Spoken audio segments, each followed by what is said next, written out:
గూగుల్లో శబరిమల దర్శనం టైప్ చేయాలి. శబరిమల ఆన్లైన్ అని ఓపెన్ అవుతుంది.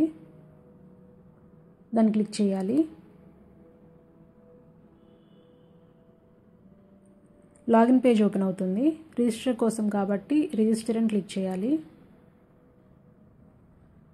మన దగ్గర ఒక పాస్పోర్ట్ సైజ్ ఫోటో పెట్టుకోవాలి. Aadhaar card mandatory. Aadhaar card కానీ ఓటర్ ఐడి కానీ పాస్పోర్ట్ కానీ ఉండాలి.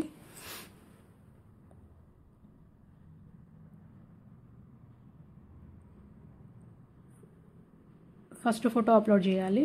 తర్వాత ఆధార్ కార్డులో ఉన్న విధంగా first name, last name, mobile number, date of birth, gender ఇచ్చేసి కంట్రీ ఆటోమేటిక్గా ఇండియా అని సెలెక్ట్ అయి ఉంటుంది. మన స్టేటు, సిటీ, పిన్ కోడ్ అనేవి ఎంటర్ చేయాలి.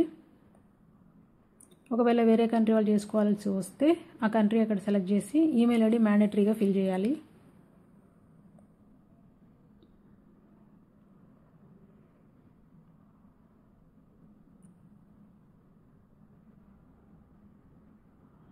పాస్వర్డ్ క్రియేట్ చేసి టర్మ్స్ అండ్ కండిషన్స్ అగ్రీ చేయాలి.